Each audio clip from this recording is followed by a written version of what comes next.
ఈరోజు ఎంతమంది అయితే ఆదరణ లేక పడి ఉన్నారో, లేకపోతే విచారణతో కృంగిపోతున్నారో, లేకపోతే కొట్టబడ్డారో, లేకపోతే తృణీకరింపబడ్డారు, లేకపోతే శిక్షింపబడ్డారు, వాళ్ళందరికీ కూడా ఓదార్చే సమయం వస్తుందని దేవుడు ప్రాఫిటిక్ గా డిక్లేర్ చేస్తున్నాడు. So listen to this word. ఆలకించుడి, అడవిలో ఒకడు ప్రకటించుచున్నాడు, ఎట్లనగా అరణ్యములో యెహోవాకు మార్గము సిద్ధపరచుడి, ఎడారిలో మా దేవుని రాజ్యం మార్గము సరాలము చేడి, ప్రతి లోయను ఎత్తు చేయవలను, ప్రతి పర్వతమును ప్రతి కొండను అణచవలను, వంకరవి చక్కగాను కరుకైనవి సమముగాను ఉండవలను. ఇది ఎవరంటారు చెప్పండి, ఆలోచించండి ఒకసారి. అరణ్యములో కేక వేస్తున్న ఒక పెద్ద కేక ఎవరది గుర్తుకొస్తుందా? ఏమన్నా ఎక్కడో విన్నట్టుంది అనిపిస్తుందా? బాప్తిజం ఇచ్చి యోహాను. ఏమేన్ బాప్తిజం ఇచ్చి యోహాను గారి గురించిన ప్రవచనం. అంటే సియోను కుమార్తెను ఓదార్చే సమయం వచ్చింది. ఆ ఓదార్చే సమయానికి ఏం జరుగుద్ది? మెస్సయ్య భూమి మీదకి వస్తాడు. ఏమేన్ ఆ మెస్సయ్యను ప్రకటించడానికి బాప్తిజం ఇచ్చి యోహాను ప్రవచిస్తూ ప్రకటిస్తూ వస్తాడు. అంటే మన జీవితంలో ఓదార్పు వస్తుంది అంటే ఎవరు వస్తున్నారు మన జీవితంలోనికి? యేసయ్య మెస్సయ్య లాగా మన జీవితంలోనికి వస్తున్నాడు. ప్రవక్తల స్వరము మన జీవితంలోనికి వస్తుంది. ఏమేన్ ప్రవక్తల స్వరము వచ్చి మనల్ని ఓదారుస్తుంది. తర్వాత యేసయ్యే స్వయాన వచ్చి ఓదారుస్తాడు. దీన్ని మనం అర్థం చేసుకోవాలంటే మనము కూడా బబులోను చేత కొట్టబడ్డాం. అంటే మనల్ని అవమానించే వాళ్ళు, శ్రమ పెట్టే వాళ్ళు, మన గురించి వ్యతిరేకంగా ఉండేవాళ్ళు, మనల్ని దోచుకునే వాళ్ళు, అన్యాయం చేసేవాళ్ళు, డబ్బు దోచుకునే వాళ్ళు, మోసం చేసేవాళ్ళు, వీళ్ళందరి చేత మనము కొట్టబడ్డాం, వీళ్ళందరి చేత మోసపోయాం, వీళ్ళందరి చేత దెబ్బలు పడ్డాం, వీళ్ళందరి చేత శిక్షింపబడ్డట్టు అయింది మన పరిస్థితి. మరి ఏంటి ఇప్పుడు నా పరిస్థితి ఏంటి? బబులోను చేతిలో యూదా నలిగిపోయినట్టుగా నా పరిస్థితుల చేతిలో నేను నలిగిపోయాను. ఇప్పుడు ఏంటి నా పరిస్థితి అంటే ఓదార్చబడమే నీ పరిస్థితి. ఏంటి నా డెస్టినీ అంటే ఓదార్పే నీ డెస్టినీ. ఎలా తెలుస్తుందండి ఓదార్పు? మీరు భలే చెప్తున్నారు, ఇన్ని కష్టాలు పడ్డాను, నాకు ఎక్కడి నుంచి వస్తుంది ఓదార్పు అంటే సియోనుకి ప్రవక్త ద్వారా ఓదార్పు వచ్చింది, యేసుక్రీస్తు ద్వారా ఓదార్పు వచ్చింది. అలాగే దేవుడు ఈ రోజు ఈ మాట ద్వారా, ఈ ప్రవచనము ద్వారా నిన్ను ఓదారుస్తున్నాడు. యేసుక్రీస్తు కంటే ముందు యేసే గురించిన మాట వచ్చింది. నీ జీవితంలో మంచి జరగడానికి ముందు మంచి జరుగుతుంది అనే మాట వస్తుంది. ఆ మాటను నువ్వు నమ్మాలి. బాప్తిజం ఇచ్చి యోహాను మాటను నమ్మి, యేసుక్రీస్తును నమ్మి రక్షణ పొందిన వాళ్ళందరూ కూడా ఓదార్పు నొందారు. సో కాబట్టి దేవుడు ఈ రోజు ప్రవచనాన్ని ఇస్తున్నాడు. నెక్స్ట్ నీకు మంచి జరగబోతుంది, ఓదార్పు నీకు వస్తుంది, ఆ శ్రమల నుంచి విడుదల రాబోతుంది. ఏంటి సూచన? ఈ రోజు దేవుడు మాట్లాడే మాటనే సూచన. అప్పుడు యెరూషలేము వారికి బాప్తిజం ఇచ్చి యోహాను గారి మాట సూచన.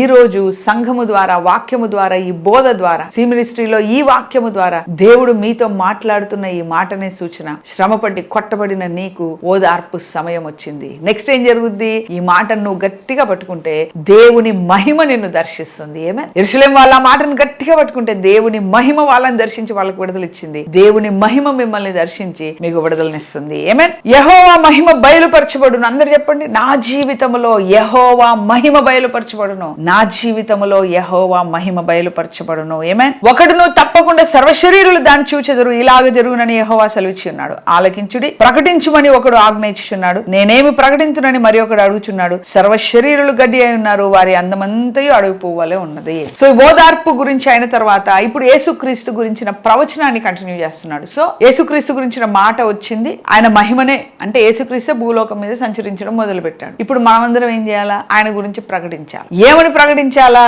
అంటే, మీ అందమంతా గడ్డి పువ్వు, నీ ఉద్యోగాన్ని చూసుకొని నాకు దేవుడు అవసరం లేదనుకుంటున్నావేమో, నీ ఆస్తిని చూసుకొని నాకు దేవుడు అవసరం లేదనుకుంటున్నావేమో, నీకు లోకంలో ఉన్న స్టేటస్ ని, ఎంజాయ్మెంట్ ని చూసుకొని నాకు దేవుడు అవసరం లేదని నువ్వు అనుకుంటున్నావేమో, సర్వలోకము సర్వ శరీరులు గడ్డిని పోలి ఉన్నారు. దేవుడు తరతరములు బ్రతికే వ్యక్తి, ఆయనకి 1000 సంవత్సరాలు ఒక్కరోజు 1000 సంవత్సరాలలాగా ఉండే వ్యక్తి, 1000 సంవత్సరాలే ఆయనకు ఒక్క రోజులాగా ఉంటే, నీ 70-80 సంవత్సరాల, నా 70-80 సంవత్సరాల ఆయుష్ ఆయనకి ఎలాగుంటది? గాలి బుడగలాగా ఉంటది. సో కాబట్టి సర్వ శరీరులు గడ్డిని పోలి ఉన్నారు, వాళ్ళు నశిస్తే నరికి నరకాగ్నిలో పడవేయబడతారు. కాబట్టే యేసు క్రీస్తును నమ్మి రక్షణ పొందండి అని మీరు ప్రకటించండి అని క్రీస్తుని గురించి మాట్లాడుతున్న మాట. హల్లెలూయా. సో కాబట్టి మనం ఏం చూసుకొని మనము గర్వపడుతున్నాం? ఏం చూసుకొని నాకేం తక్కువ అనుకుంటున్నాం? ఆరోగ్యాన్ని చూసుకున్నా ఒక్క రోజులో యాక్సిడెంట్ అయితే ప్రాణాలు కనబడవు, ఒక్క క్షణం సరిపోదు ప్రాణం పోవడానికి. అంతస్తుని చూసుకున్నా ఒక్కసారి ఇన్కమ్ ట్యాక్స్ రైడ్ అయిందంటే రోడ్డు మీద పడతారు. పరపతిలో ఏవి పని చేయలేదు అనుకోండి, మాకు ఇన్ఫ్లుయెన్స్ ఉందండి, ఇన్ఫ్లుయెన్స్ పని చేయకపోతే ఏంటి పరిస్థితి? అన్ని సీజ్ చేసి రోడ్డు మీద పడతాం. ఆరోగ్యం ఒక్క క్షణంలో ఎగిరిపోద్ది.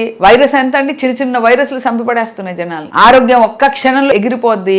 ఆస్తి ఒక్క క్షణంలో ఎగిరిపోద్ది. ఒక్క గంట పట్టదు రైడ్ కాగానే ఆస్తి ఎగిరిపోవడానికి. ఉద్యోగం, పై అధికారికి కోపం వచ్చిందంటే ఊస్టింగ్ అయిపోద్ది. మనకున్నవన్నీ కూడా గాలి బుడగలాగా ఎగిరిపోతాయి. అప్పుడు ఎవరు రక్షిస్తారు? పోనీ ప్రాణం పోయినప్పుడు మన ప్రాణాన్ని నరకం నుంచి ఎవరు రక్షిస్తారు? కాబట్టి ఆస్తి ఎంతైనా ఉండొచ్చు, అంతస్తు ఎంతైనా ఉండొచ్చు. మనం గ్రహించాలా, ఈ అనంత సృష్టిలో, ఈ గ్యాలక్సీలో, ఈ భూమి ఎంత, ఆ భూమి మీద మన దేశం ఎంత, ఆ దేశంలో మన డిస్టిక్ ఎంత, ఆ డిస్టిక్ లో మన కాలనీ ఎంత, ఆ కాలనీలో నీ అపార్ట్మెంట్ ఎంత, అపార్ట్మెంట్ లో ఒక బండ కూడా పట్టం మనం నిల్చుంటే, 2x2 టైల్స్ లో మనం నిల్చుంటే గింత ప్లేస్ లో ఉంటాం. ఇంత సర్వ సృష్టిలో మనం ఎంత, మన ప్లేస్ ఎంత, దేన్ని చూసుకొని మనం గర్వపడి దేవుడు నాకు అవసరం లేదు అంటున్నాం. మనం ఆ దేవుణ్ణి గనక గమనించగలిగితే, ఆ మహిమను గనక గమనించగలిగితే మనము రక్షింపబడతాం, మన ఆత్మలు రక్షింపబడతాయి, నరకాగ్ని నుంచి రక్షింపబడతాయి. దానితో పాటు ఈ భూమి మీద ఉన్నంత కాలము ప్రతి శ్రమలో నుండి మనకు ఓదార్పు, ఆదరణ దొరుకుతుంది. ఆమేన్, ప్రైజ్ గాడ్. తర్వాత యెహోవా తన శ్వాసము దాని మీద ఊదగా గడ్డి ఎండును, పువ్వు వాడును. చూసారా, గడ్డి ఎండును, పువ్వు వాడును.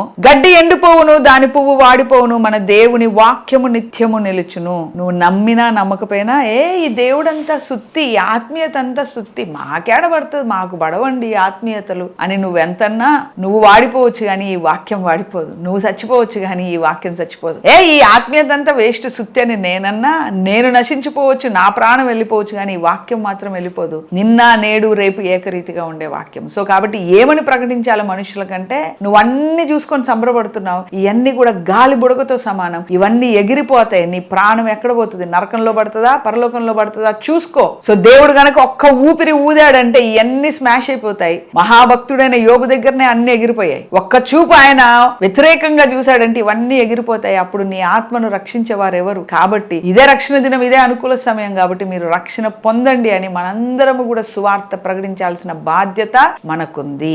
ఆమేన్. గొర్రెల కాపరి వలె ఆయన తన మందను మేపును, తన బాహువుతో గొర్రె పిల్లలను కూర్చి రొమ్మున ఆనించుకొని మోయును, పాలిచ్చు వాటికి ఆయన మెల్లగా నడిపించును. ఏం చేస్తాడంట? మెల్లగా గొర్రెలను నడిపిస్తాడంట. సో మెల్లగా దేవుడు చూసుకుంటాడంట, నిదానంగా దేవుడు చూసుకుంటాడంట. ఆయన బాహువే వాళ్ళ పక్షాన కార్యం చేస్తుందంట, ఆయనే వాళ్ళ పక్షాన తీర్పు తీరుస్తాడంట. ఆయన అంటున్నాడు, నువ్వు భయపడకు, లే, ధైర్యంగా ప్రకటించు, నువ్వు ప్రకటించేదాన్ని బిగ్గరగా ప్రకటించు. నీకెందుకు, నేను చూసుకుంటాను కదా. నీకు వ్యతిరేకంగా వస్తే నేను ప్రతీకారం తీరుస్తాను. నీకెవరైనా అడ్డుగా వస్తే నేనే నీకు బాహువై ఉంటాను. నీకెవరైనా తేడా చేస్తే నేనే నీ పక్షాన యుద్ధం చేసి నిన్ను లేవనెత్తుతాను. కానీ సియోను సువార్త ప్రకటించుచున్నదానా, గట్టిగా ప్రకటించుము, బిగ్గరగా ప్రకటించుము, దేవుని గురించి బహు గొప్పగా ప్రకటించుము, నేను నీ పక్షాన కార్యము చేస్తానని దేవుడు చెప్తున్నాడు. ఆమేన్, హల్లెలూయా. ఈ రోజు ఎవరైనా సువార్త చెప్పడానికి భయపడుతున్నారా? ఎవరైనా మీ గురించి చెడ్డ మాటలు పలికినప్పుడు దాని గురించి వేదన పడుతున్నారా? నోటికొచ్చినట్టు వాగినప్పుడు దాని గురించి మీరేమైనా తపన పడుతున్నారా? అలాంటి వాళ్ళతో దేవుడు చెప్తున్నాడు, సియోను సువార్త ప్రకటించున్నదానా, లే, నువ్వు గట్టిగా ప్రకటించు, బిగ్గరగా ప్రకటించు, భయపడకు, ఆ వ్యతిరేకమైన మాటలకు భయపడకు. దేవుడే వాళ్ళ పక్షాన తీర్పు తీరుస్తాడు, దేవుడే నీ పక్షాన యుద్ధము చేస్తాడు. ఆమేన్. సో కాబట్టి ఓవరాల్ గా ఇక్కడ ఏం చెప్తున్నాడంటే, యూదా దేశము బబులోను చేతిలో నలగొట్టబడిన తర్వాత దేవుడు అంటున్నాడు, వీళ్ళు చాలినంత నలగొట్టబడ్డారు, వీళ్ళకు ఓదార్పు కావాలి. ఇది ఓదార్పు సమయము.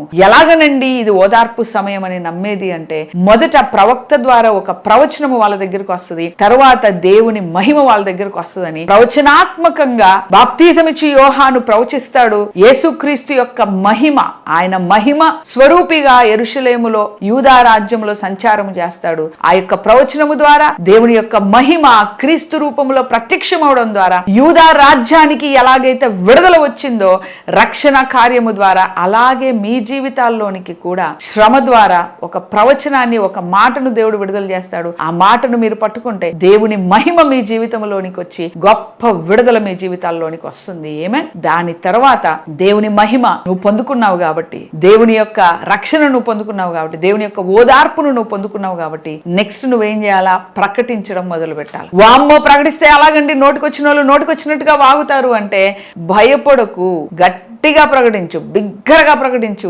నీకు వ్యతిరేకంగా ఎవరైనా వస్తే నేను చూసుకుంటున్నాను చెప్తున్నాడు. ఆమేన్, హల్లెలూయా. సో కాబట్టి నీకు ఓదార్పు ఉంది, నీకు పిలుపు ఏర్పాటు ఉంది, నీ పక్షాన దేవుని సమూహము, దేవుని సైన్యము నీ పక్షాన యుద్ధం చేయబోతుంది. కాబట్టి మీరు ఎన్ని శ్రమలు పడ్డారో, ఎన్ని వేదనలు పడ్డారో చెప్పండి, దేవుని మహిమ నా జీవితంలో ఉదయించబోతుంది, దేవుని మాట నన్ను లేవనెత్తుతుంది, నేను లేవనెత్తబడి ఆయన కొరకు బ్రతుకుతాను. ఆమేన్, హల్లెలూయా. Proclaim this. Let's all pray. మనం ప్రార్థన చేద్దాం. Thank you master, thank you lord. యేసయ్యా నీకు స్తోత్రం వందనాలు ప్రభా. ఈరోజు బహుబలముగా బహు గట్టిగా మీరు మాతో మాట్లాడారు నాయన. ఈరోజు వాక్యం విన్న నలిగిపోయిన విరిగిపోయిన ప్రతి ఒక్కరు కూడా ఆదరణ పొంది ఓదార్పు పొంది నీకు సాక్షులుగా నిలబడినట్లు కృప దయచేయమని యేసు నామములో ప్రార్థిస్తున్నాం తండ్రి. ఆమేన్ ఆమేన్ ఆమేన్. Praise God. ఆమేన్. అయితే మీరు ఓదార్పు పొందిన తర్వాత సాక్ష్యము పొందిన తర్వాత మళ్ళీ లోకపు జీవితంలోనికి వెళ్ళిపోకూడదు. అది కాదు దేవుడు చెప్పేది. మీరు ఓదార్పు పొందిన తర్వాత సాక్ష్యం పొందిన తర్వాత బలముగా ధైర్యంగా సువార్త ప్రకటించాలి. అది ఈరోజు దేవుడు వాక్యం చెప్తుంది.